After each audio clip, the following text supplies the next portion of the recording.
ఉన్నాడో నేను మీకు చెప్తాను.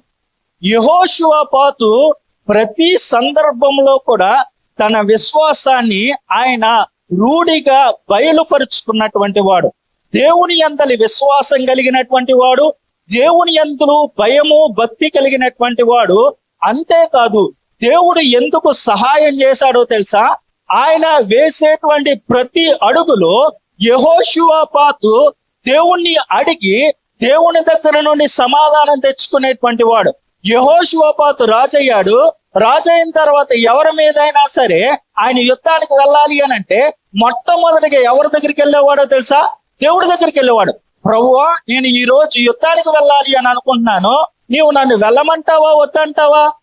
లేకపోతే ఎవరైనా ఆయన మీదకి యుద్ధానికి వస్తా ఉంటే, ప్రభువా, వారు నా మీద యుద్ధం చేయడానికి వస్తున్నారయ్యా, నన్ను ఏం చేయమంటావు? ప్రభువా, నేను పలానా పట్నం వెళ్ళాలి అని అనుకుంటున్నాను, నన్ను వెళ్ళమంటావా వద్దంటావా? నేను పలానా వ్యక్తితో స్నేహం చెయ్యాలి అనుకుంటున్నాను, నన్ను చేయమంటావా వద్దా? నేను పలానా వ్యక్తిని కలవాలి అని అనుకుంటున్నాను, నన్ను కలవమంటావా వద్దా? అని ప్రతి సందర్భంలో కూడా ఆయన దేవుణ్ణి అడిగాడు. ప్రతి సందర్భంలో కూడా దేవుణ్ణి అడిగాడు. ప్రతి సందర్భంలో కూడా దేవుని యొక్క ఆలోచనని ఆయన తీసుకునేటువంటి వాడు.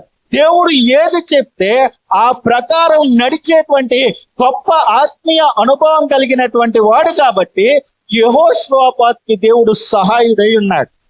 నీకు నాకు దేవుడు సహాయుడై ఉండాలి అని అంటే మన ప్రతి చర్యలో కూడా మనం యెహోషువపాతు ఏ విధంగా దేవుణ్ణి అడిగి ఆయన సమాధానాన్ని తెచ్చుకున్నాడో, మనము కూడా మన యొక్క ప్రతి విషయంలో దేవుని దగ్గరికి వెళ్ళి మనం ఆయన్ని అడిగి సమాధానాలు తెచ్చుకునేటువంటి పరిస్థితుల్లో ఉంటే దేవుడు నీకు నాకు మనకి కూడా సహాయుడై ఉంటాడు. అంతేకాదు, దేవుడు యెహోషువ